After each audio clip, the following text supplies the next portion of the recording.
Deer BCCI, very very disappointing. তোমাদের কাছ থেকে এটা আশা করা যায় না, বুঝলে? কখনোই তোমাদের কাছে এটা আশা করিনি।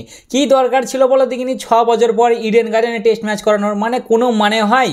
কলকাতার লোকেরা কি আদৌ ক্রিকেটকে ভালোবাসে? হ্যাঁ গো, আমরা ক্রিকেট বুঝি? ক্রিকেট কি জিনিস, কেমন করে খেলেও খায় না মাখে।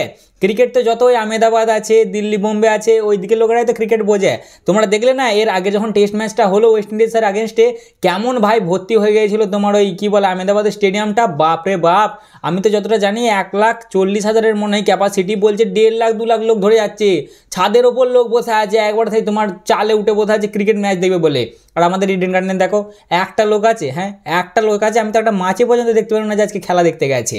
আর তোমরা সেই ইডেন গার্ডেনে ক্রিকেট ম্যাচ খেলাচ্ছ, হ্যাঁ টেস্ট ম্যাচ, তাও আবার 6 বছর পরে। দেখো এইগুলো হচ্ছে আমাদের লোক। আমরাও ভালোবাসি ভাই ক্রিকেট, আমাদেরও দেখতে ইচ্ছা হয় ইয়ার, যেন আমাদের স্টেডিয়ামটাকে স্টেডিয়াম বলে মনেই করে না ইয়ার, ম্যাচই দেয় না। দেখো সাবাস কলকাতা বলাটা, সাবাস। আমাদের টিমরা তো আজকে ভালো খেলেছে, তার থেকেও ভালো পারফরমেন্স আজকে তোমরা দিয়েছো, ফাটিয়ে দিয়েছো গুরু, দেখিয়ে দিয়েছো বিসিসিআইকে চোখে আঙুল দিয়ে। দেখো কলকাতা বলারা ক্রিকেট ভালোবাসে, তারা টেস্ট ম্যাচ দেখতে পছন্দ করে। শুধু টেস্ট কেন, ওডিআই, টি20, টেস্ট 20 যা আছে ফরম্যাট সব লাগিয়ে দাও, সবেতে আমরা স্টেডিয়াম প্যাক করে দেখিয়ে দেবো একবারে।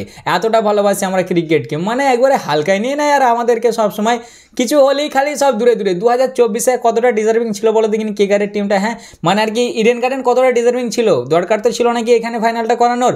না, টেনে নিয়ে চলে গেল সেই আহমেদাবাদে ফাইনাল। আবার 2026-এর ফাইনালও বলছে ওখানে দেবে। মানে কি আর বলবো, দিতে হবে না ভাই। তোরা কি জন্য মায়া দয়া করতে গেলে আমাদের ওপর 6 বছর পর? বল দেখিনি আমরা ভালোবাসি না ক্রিকেট, আমাদের দরকার নেই দিয়ার। ইয়ার হাদ হতি হ্যাঁ কিসি ভি চিজ কি। দেখো কলকাতার লোকেরা কতটা ভালোবাসে ক্রিকেটকে, আর তার ওপর আমাদের টিম ইন্ডিয়ার অসাধারণ পারফরমেন্স। ওরে ভাই মন জয় করা পারফরমেন্স একদম, বুঝলে? Thank you Eden garden, thank you so much. অনেক অনেক ধন্যবাদ তোমাকে আমাদের জসপ্রীত বুমরাকে ফিরিয়ে দেওয়ার জন্য, ওল্ড জসপ্রীত বুমরাকে। মানে আজ মনে হচ্ছে জসপ্রীত বুমরা খেলছে লাডলে। বোলিং দেখেছ? বাপরে বাপ। কুটুম, ও কুটুমি তুমি কি করলে তোমরা? ছি কুটুম, তোমরা তো সব মান সম্মান ডুবিয়ে দিলে বাবা। হ্যাঁ এই তো তোমরা ওয়েস্ট ইন্ডিজ থেকেও খারাপ পারফরমেন্স দিচ্ছে গো। 159 রানে পেটি ব্যাক হয়ে যাচ্ছে তোমাদের। এই না তোমরা ওয়ার্ল্ড টেস্ট চ্যাম্পিয়ন, বাপরে অস্ট্রেলিয়াকে হারিয়ে এসছো লর্ডসে, আর তোমরা ভাই ইডেন গার্ডেনে এসে আমাদের সাধারণ ভাই ন্যূনতম বোলিং লাইন আপে সামনে তোমরা টিকতে পারছো না। হ্যাঁ কি আর বলবো গো কুটুম, কত আশা করুন কুটুমরা আসবে, তাগড়া টক্কর দেবে, বাপরে বাপ ধুমধারাক্কা মারবে। ওয়ার্ল্ড টেস্ট চ্যাম্পিয়ন আসছে ভাই আমাদের সামনে খেলতে, মুখের কথা। কিন্তু তোমরা কি করলে কুটুম, কি করলে? এটা কি আসলে এই পিচে ভাই দরকার ছিল পেশেন্স, যেটা আমার জামাই আজকে দেখলে কেমন দাঁড়িয়েছিল বেচারি। একে বলে ধৈর্য, ওই ধৈর্যটা লাগতো বাবু। ওরম চড়ামচুম করে হাঁকাতে গেলে হবে না গো। প্রথম কথা টস তো আমরা হেরে গেছি, কিন্তু বারবার বলি যে কিছু টস হারা ভাই মানে কিছুটা মনে হয় না যে চলো ঠিক আছে ভাই হেরে গেছি তো কী হবে। এখন আমার ভেতরে যদি একটু ফাটছে যে কী ভাগ্যে আমাদের আগে ব্যাটিং আসেনি, তাহলে এই যে আমার 32 পাটি দাঁত বেরোচ্ছে, 32 পাটি কি 32টা দাঁত বেরোচ্ছে না, এই দাঁত কটা বেরোচ্ছে না ভাই, মুখটা চুন হয়ে যেত। কারণ ওরা যে সিচুয়েশানে দাঁড়িয়ে আছে আমরা সেই সিচুয়েশানে চলে যেতাম। বাট কি ভাগ্যে কপালে ক্রমে আমাদের ফার্স্টে বোলিং এসছে, টপ ক্লাস বোলিং। কিন্তু টিম সিলেকশন সেরকমই চমকে দিয়েছে আবার গৌতিদা। গৌতিদা মানে তোমার কি চলে মাথায় ইয়ার, কি চলে বলো?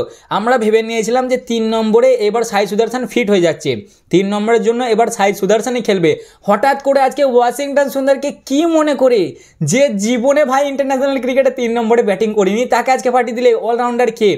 যদিও এই একটা ম্যাচের জন্যই যেন হয়, এর পরের ম্যাচে যেন তুমি আর দেখে না ভাই, তাহলে খুবই খারাপ হবে ইয়ের জন্যটা, সাই সুদর্শনের জন্য।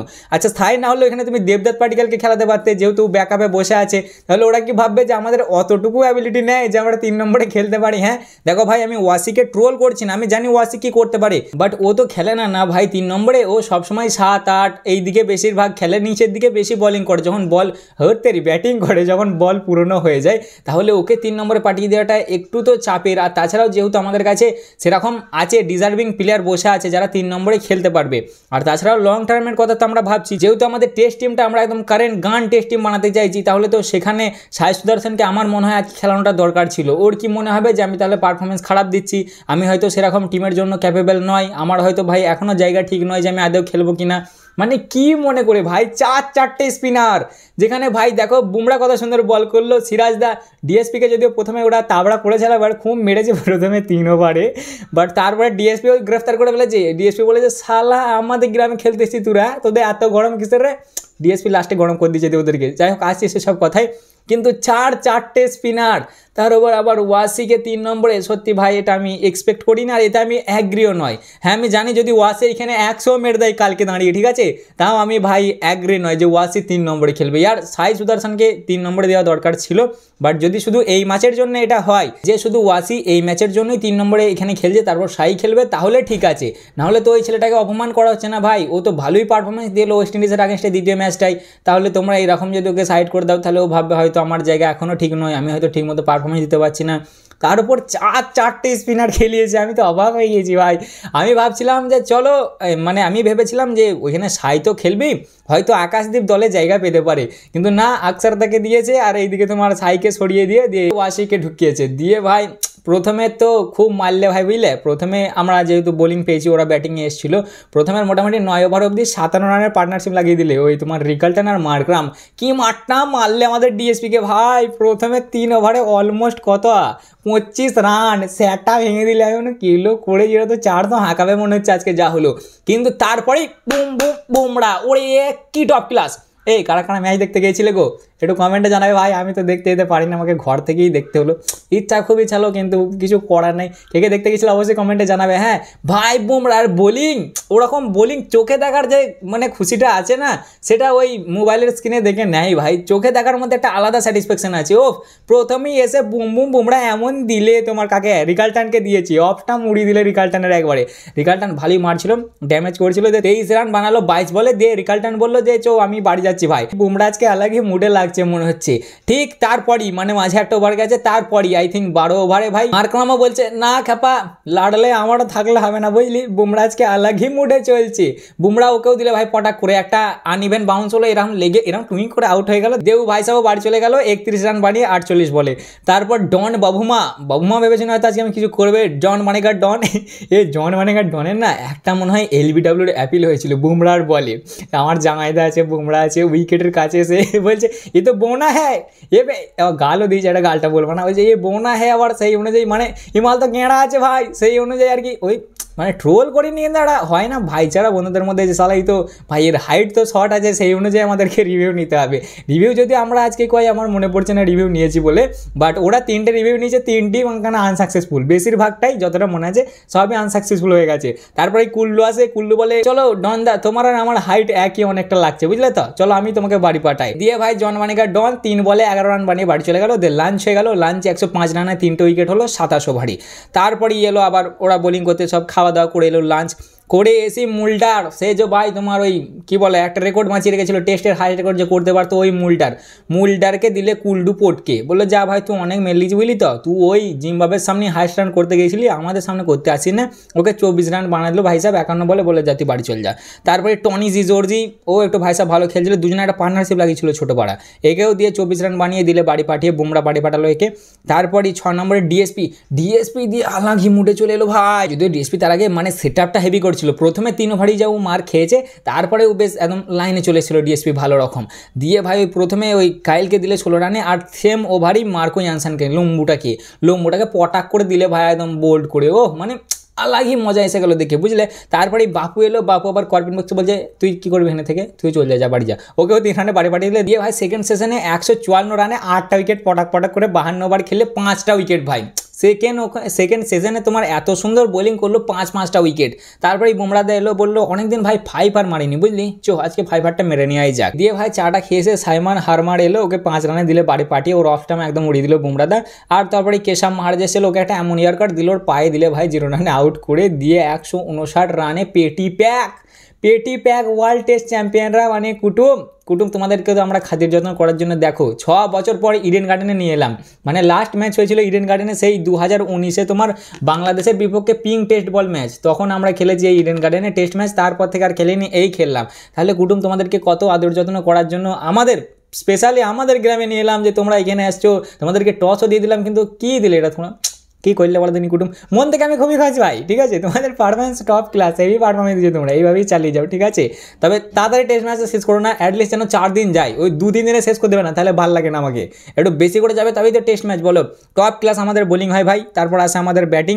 আর সরি, আগে বোলিংয়ের দিক থেকে বলে নিই, বোলিংয়ের দিক থেকে জসিদা 14 ওভার বল করেছে, 5টা মিডিন, বাবা লাডলে 27 রান খেয়ে ফাইভার একটা জসিদার ক্যারিয়ারের 16 নম্বর ফাইভার, এটা মানে 15টা না 51টা টেস্ট ম্যাচ খেলেছে এখন অবধি জসিদা, তার মধ্যে এটা 16 নম্বর ফাইভার, মানে জসি তো জসি, বুঝলে।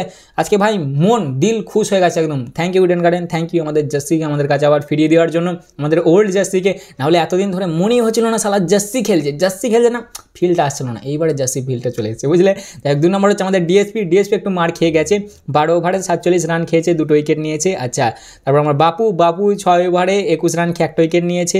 কুল্লু 14 ওভার বল করেছে, 36 রান খেয়ে 2টো উইকেট নিয়েছে। জেড্ডুদা 8 ওভার বল করে 13টা রান খেয়েছে, বাট একটা উইকেট নিতে পারেনি। আর ওয়াসি 1 ওভার বল করেছে, 3 রান খেয়েছে, ও একটা উইকেট নিতে পারেনি। মোটামুটি 55 ওভার মতন ওরা খেলতে পারে, দিয়ে 159 রানে ওদের পেটি প্যাক করে দিয়েছি আমরা। তারপর আছে আমাদের ব্যাটিং মোটামুটি ধৈর্যর সাথে ভালোভাবেই শুরুয়াত হয়, কিন্তু ওই লম্বুটা আছে না, লগা কি, ওকে কি বলবো আমি, লগা ভাই, ওকে আইফেল টাওয়ার যা বলবে বলো, লম্বুটা মার্কো ইয়ানসান এসে ভাই আমাদের জাইসুদাকে পটকে দিলে 12 বলে 27 রানে। কিন্তু তারপরে যে অরিজিনাল টেস্ট ব্যাটিং কাকে বলে সেটা দেখলে আমার জামাইদার আজকে ওয়াসিদা, বিশেষ করে আমার জামাইদা, ও পিওর ক্লাস ভাই, পিওর ক্লাস, মানে ওর মতন, ওই ছেলেটার মতন ধৈর্য, মানে ও টেকনিক্যালি এত স্ট্রং, মেন্টালি এত স্ট্রং, ওই জন্যই তো আমার জামাই নামটা দিয়েছি গো, এই জন্যই এই ছেলেটাকে এত আমি ভালোবাসি। তোমরা খালি বলো না যে কে এল রাহুলতে কী দেখো, ভাই আমি কে এল রাহুলের যে জিনিসটা দেখতে পাই না, সেটা আমি অন্য কারোর মধ্যে দেখতে পাই না, ওই জন্য আমি কে এল রাহুলকে এত ভালোবাসি, মানে আলাগই লাগে আমার ওই ছেলেটাকে ভাই। দেখো না, আজকে 59টা বল খেলেছে, 59টা বল খেলে 13 রান, এত পেশেন্স আছে না ওর মনে, মানে এত ধৈর্য ভাই, যেন বিরক্ত হয় না, গরম হয় না টপ করে ভাই, আলাগই মুডে থাকে, বুঝলে তো, ওই জন্য ওকে এত ভালোবাসি। 2টো 4 মেরেছে, 13 রান বানিয়ে 9টা আউট আছে বর্তমানে। আর দ্বিতীয় নম্বর হচ্ছে ওয়াসিদা, 38টা বল খেলেছে, 6 রান বানিয়েছে। ওয়াসিদাকেও হাততালি ভাই, প্রথমবার খেলছে 3 নম্বরে, তাতে এত সুন্দর পারফরমেন্স, সত্যি টপ ক্লাস। আজকে যদি এখানে একটা উইকেট পড়ে যেত তাহলে একটু গড়বড় হয়ে যেত, তাহলে আমাদের নাইট ওয়াচম্যান আসতো কুল্লুদা, সে তো অলরেডি ভাই ড্রেসিং রুমে প্র্যাকটিসও লাগিয়ে দিয়েছিল আসার জন্য, বাট একদম টপ ক্লাস। এই যে লাস্টের উইকেটের যেটা হলো আর কি, এই যে আমার জামাইদা আর ওয়াসিদা খেলেছে একদম পিওর টেস্ট ব্যাটিং যাকে বলে, পিওর টেস্ট ব্যাটিং দিয়ে আপাতত আমরা 31 রান বানাই 20 ওভার খেলার পর, একটা উইকেট আমাদের পড়ে যায়, যেটা তোমাদের ওই মার্কো চাচা নিয়েছে, 6 ওভার বল করেছে, 2টো মেডিন, 11টা রান খেয়েছে এবং একটা উইকেটই নিয়েছে। আর 122 রানে বর্তমানে আমরা পিছিয়ে আছি। ওরাও ওপেনিং বলটা টপ ক্লাস বল করেছে ভাই, মানে পিচটা ফাস্ট বোলারদেরকে বেশি হেল্প, আবার স্পিনার সবাই, বোলারদের জন্যই মেনলি পিচটা ভাই, ব্যাটারদের জন্য, বাট ধৈর্য ধরে এখানে খেলতে হবে, তাড়াহুড়ো করলে হবে না যে দুমদাম মারবো, 6-4 মারবো, তাদের রান মান দেবো, ওরাম হলে হবে না ভাই, ধৈর্য। টেস্ট ক্রিকেট যেটা চাই যে ধৈর্য দাও, সেরকম ধৈর্য ভাই দিতে হবে। টপ ক্লাস আজকে পারফরমেন্স, যেমন ব্যাটিং সেরকম বোলিং, সেরকম ফিল্ডিং, মানে একদম মন জয় করে নেওয়া শুরুয়াত। বাট সাউথ আফ্রিকার দিক থেকে দেখতে গেলে সেরকমই বাজে শুরুয়াত, যেমন ওরা বাজে ব্যাটিং করেছে সেরকমই না, ফিল্ডিং তো অতটা করিও নি, আর বোলিং যতটা শুরুয়াত করেছে টপ ক্লাস বোলিং হয়েছে ভাই। বাকি তোমরা কে গিয়েছিলে খেলা দেখতে অবশ্যই জানাবে, আমার একটু জ্বলবে, কী করবো, কিছু করার নেই। তাই এই ছিল আজকের ভিডিও, কেমন লাগলো অবশ্যই জানাবে, ভালো লাগলে লাইক কমেন্ট শেয়ার অবশ্যই করবে। দেখা হচ্ছে আবার পরের ভিডিওতে, চলো ততক্ষণের জন্য টাটা।